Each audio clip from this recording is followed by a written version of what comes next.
En ce jour de recueillement gris comme le ciel, le soleil émane de votre nombreuse présence chaleureuse.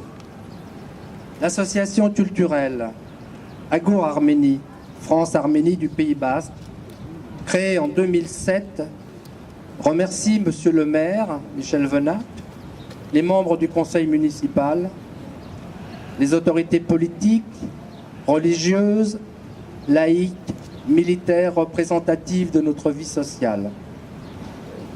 Nous ne pouvons oublier tous les amis présents par le corps et l'esprit qui nous insufflent le courage de persévérer dans notre mission réparatrice.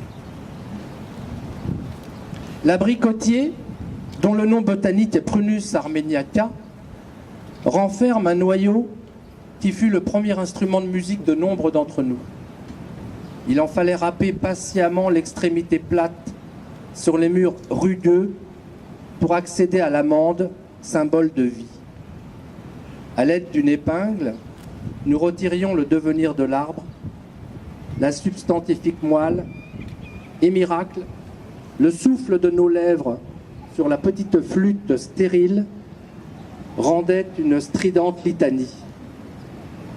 Nous étions des musiciens frustres, modestes et fiers. La multitude arménienne diasporisée, atomisée, pillée, éparpillée, est un immense noyau d'abricot vidé de sa graine vitale.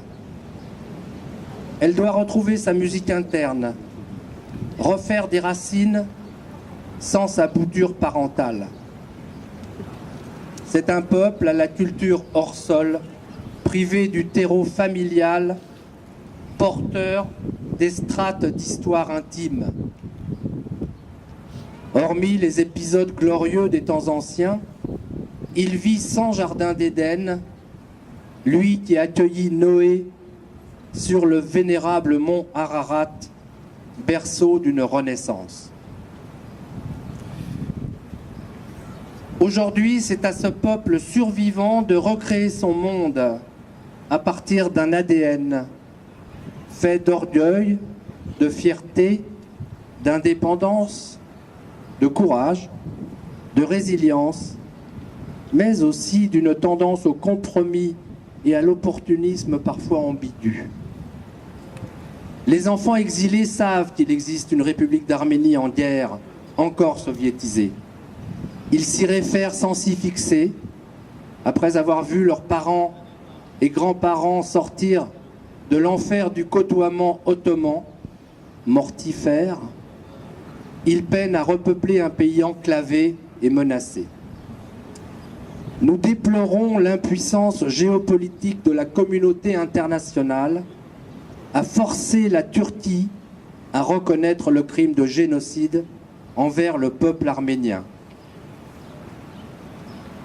Je rappelle tristement que depuis 103 ans, seulement 10% des pays du monde ont reconnu la grande catastrophe.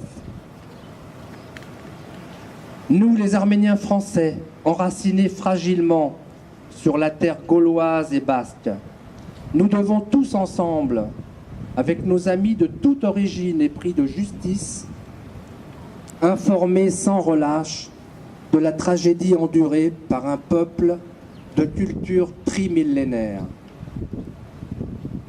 Voici un grand œuvre alchimique.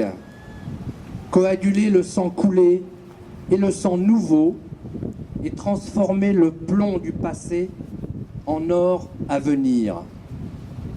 Il faut sortir le cadavre de la cave, lui faire des obsèques humanitaires. C'est le point de départ obligé pour l'écriture d'une suite de l'histoire assassinée. Pour finir par une note musicale en référence au préambule de ce cri. L'instrument évocateur de la tristesse arménienne, le duduk, inscrit au patrimoine culturel de l'humanité, transmet la vibration mélancolique du destin fatal d'un peuple primo-chrétien, hélas précurseur des drames actuels. À travers ce hautbois, fait du bois de l'abricotier, c'est toute l'injustice humaine qui résonne toujours. Nous ne pourrons pas repartir pour un siècle. Merci.